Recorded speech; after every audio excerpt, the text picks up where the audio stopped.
Steading means steadfast or reliable. Steading was originally called Clansman Lifeboat Number 1.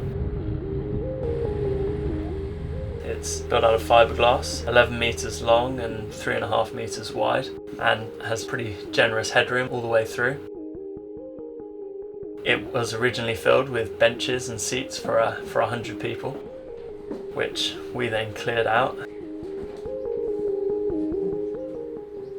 We definitely came at this project from different angles. We had this shared love of adventure, love of beautiful, often more remote places, and definitely slightly colder climates.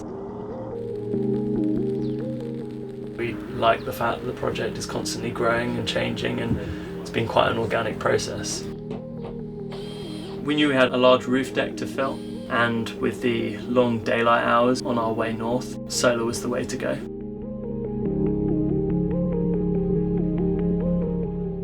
We wanted something to fit to the contours of the boat. The fiberglass is a little uneven at points, and also by its nature the hull of the boat is curved. So having something that was thin enough that we could mount onto that surface to fill as much of it as possible, and also ideally a bespoke solution that was flexible in terms of the sizes of the different panels, so that we'd be able to fill the space as much as we could.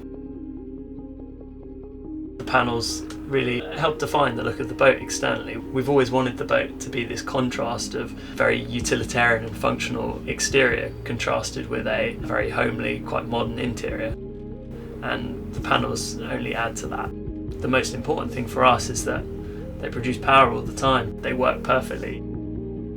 And they don't inhibit any sort of practicality or use of the boat. We wanted to be able to cover the whole of the upper deck with solar panels, but be able to use that space for inflating dinghies or just getting to the bow of the boat for anchoring and mooring. So actually it's part of the look of the boat, the general kind of aesthetic that we were going for, the utilitarian expedition type vehicle, but they've turned out to be very practical in how they've fitted on the boat, how they work, how they were installed.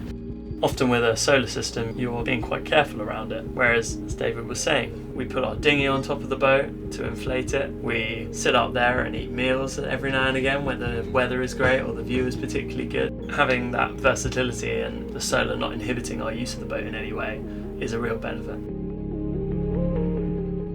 Sunflare unit is so small, you're working with really quite easy multiples to be able to fill the expanse of the boat with, a 2x4 unit or a 8x4 unit or whatever. We have 2 battery systems on board, one for our domestic use, one for our engine starter battery and our cruising use. Those 2 systems are powered by our 900 watts of solar output. We generally are able to keep the batteries really well topped up, even on quite low light conditions. Having the capacity of solar that we have and the large battery capacity means that we're able to have some of the creature comforts on board that you maybe wouldn't always have on a boat. We're able to run toasters and kettles in the kitchen as we go. We don't worry about charging up the batteries for our power tools or using our laptops all day long. And not having to worry about the amount of electricity we have is one less thing to worry about on the boat. And it also is nice being able to be self-sufficient and not have to worry about how regularly we go to marinas to plug in to charge up our batteries, or not worrying that the quality of our life is anyway reduced being at anchorage. In fact, actually, when we're at anchorage totally off-grid, that's when life is best on the boat.